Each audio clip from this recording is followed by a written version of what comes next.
All of us have motivation of some sort. I define motivation as the desire to achieve that which you believe to be worthwhile.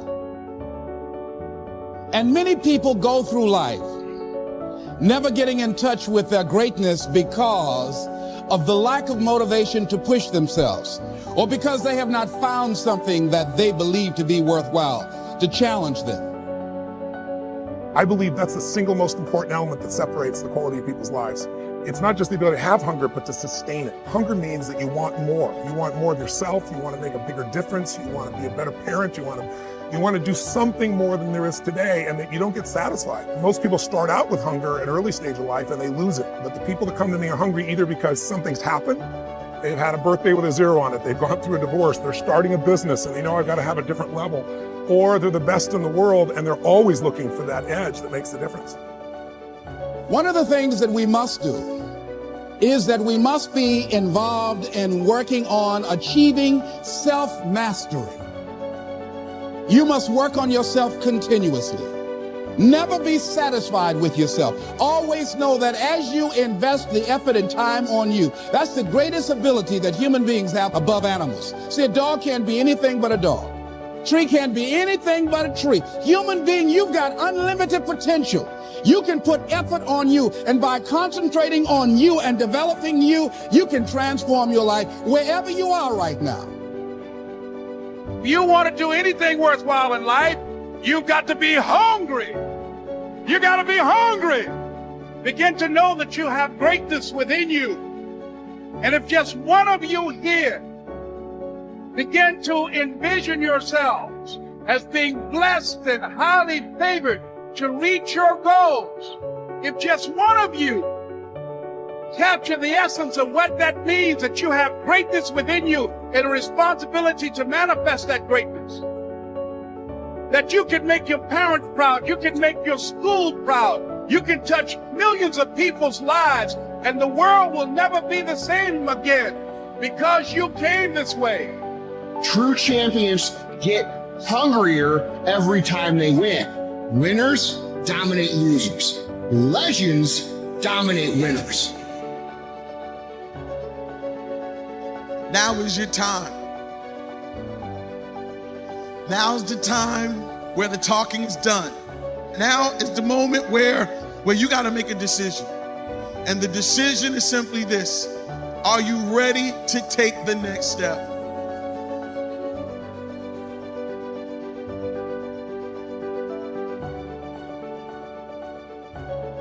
One of my favorite quotes is by Henry Wadsworth Longfellow. He said, "The heights by great men reached and kept were not attained by sudden flight, but they, while their companions slept, were toiling upward in the night." What does that mean? You got to work. You got to do some doing this. You can't just sit around and hope it'll happen. One of the steps, one of the actions you need to take is called asking. And many of us, see, we wrote a book, Mark and I wrote a book called Dare to Win. And it was a book of all these kind of things, and people went out and they read the book, and still a lot of people weren't successful. And we thought, what's the problem here? And as we began to analyze and interview people, we realized that one of the main things that was blocking most people was the fear of asking for what they wanted. They wouldn't go up and just say, "Can I borrow money? Will you support my dream? Will you volunteer for school? Will you lend me your car?" Whatever it is they need, they were so afraid of being rejected. And so we wrote a book called The Aladdin Factor, How to Ask For and Get Everything You Want. And we were doing all that research, we ran across a girl named Marquita Andrews. And Marquita Andrews was the living example of what we call ask, ask, ask, ask, ask, ask, ask, ask, ask, ask, ask, ask, ask, ask, ask, ask, ask. Because you're going to have to ask a lot of people. And Marquita, her mother, when she was a little girl, came up to her and said, "You know, Marquita, I have a dream. My dream is to travel around the world, but I also have a dream for you. I want you to graduate college. Problem is, I'm a waitress. I don't see how I can underwrite both dreams on a waitress's salary. But I'll make a deal with you. If you'll go to college and agree that after you graduate, you'll take 25% of your income for the first number of years and put that in savings to send me around the world, then I'll pay for your college education. But if you're not willing to do that, then I don't know if I want to pay for your college education." Well, what is she? She's like 7 or 9 at the time. She goes, "Sure, deal," you know? Well, later that year, she joins the Brownie Scouts. And the Brownies are part of the Girl Scouts, and they came out with their annual cookie drive. And they had a contest that year. Girl who sells most cookies wins trip for 2 around the world. Marquita says, I'm getting out of this one easy, right? So she starts selling cookies like you can't believe. Now, in her first year as a Brownie Scout, she sold 3,526 boxes of Girl Scout cookies. Someone just said, no way. Most women who've sold Girl Scout cookies, if you sell 300 or 400 boxes, that is a big deal. 3,526. How'd she do it? Ask. She lived in New York, high population concentration, right?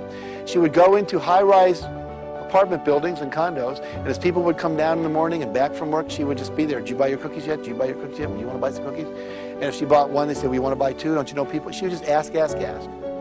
Then one day, she finds herself at 14 years old. She wrote a book called How to Sell More Cookies, Condos, Cadillacs, Computers, and Everything Else. And she was the keynote speaker at Radio City Music Hall to the $1 Million Roundtable of insurance salesmen, all people who'd sold over $1 million in commissions and all this stuff. And she's up there talking to 1,000 people. At the end of her talk, she says, I want you all to look under your seat. You'll find a 3x5 card. Take that out and write a number between 5 and 10 on the card. So everybody did. And she said, that's how many boxes of Girl Scout cookies I want you to buy for me today as you leave here. That day, she sold 7,000 boxes of Girl Scout cookies. She's in the Guinness Book of World Records.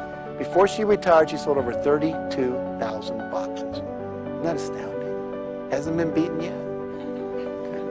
But what does she do? Ask. Very powerful tool. Now, she had one final clause, a little phrase she says, SW. What does that mean? Some will, some won't. So what? Someone's waiting. So if you ask enough people, eventually someone's going to say yes. If I asked everyone in this room, do you have a red car? Eventually someone would say yes. It doesn't matter. If you ask enough people, you're going to get your dream met. I don't think that equality of opportunity is a problem. I think that's a great thing, and that anyone with any sense champions equality of opportunity. I mean, even if you're purely selfish, say, and purely self-centered, you'd want to set up an economy where everyone who had ability could be maximally exploited by everyone else, because then we can all benefit from each other's talents. And so equality of opportunity is an absolutely useful fundamental principle. But that has nothing to do with equality of outcome. Those things aren't even in the same conceptual universe. And to strive for equality of outcome is, well, it's a fool's game and likely to be extraordinarily, it has proved to be in the past, extraordinarily dangerous as well as impossible.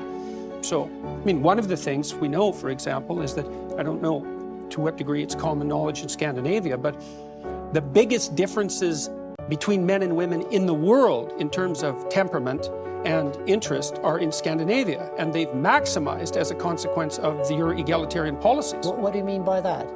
It means that the more egalitarian your state, the bigger the personality differences between men and women. That's like How do you measure that? How do you know that? Oh, well, psychologists have perfected, at least to some degree, the measure of personality over the last 30 years with very advanced statistical models. And so what you do is you offer men and women well-validated tests of preference and of personality. And you do that all across the world with tens of thousands of people in multi-country samples. And then you look at the difference between men and women, and then you rank order that by wealth and egalitarian social policy. And what you find is, the more egalitarian the society, the more different the men and women become. I think that equality of opportunity is a perfectly reasonable proposition. I mean, I have a daughter and a wife. I do everything and many female clients who I've consulted with and helped, and in many cases helped accelerate the development of their career tremendously. It's obviously of great utility to encourage forward striving in young people and people in general. That's not the issue in the least. The issue is the outcome. Yeah, well, then why do you think the outcome, and these countries where the outcome is more equal, why do you think that leads to bigger differences between because there's only two reasons that men and women differ. One is cultural, and the other is biological. And if you minimize the cultural differences, you maximize the biological differences. So, I know everyone's shocked when they hear this. This isn't shocking news. People have known this in the scientific community for at least 25 years. And it's been replicated in the last month 3 times in 3 separate samples, including in Science, which is the world's greatest scientific magazine by a large margin. And it isn't a small effect, it's a huge effect.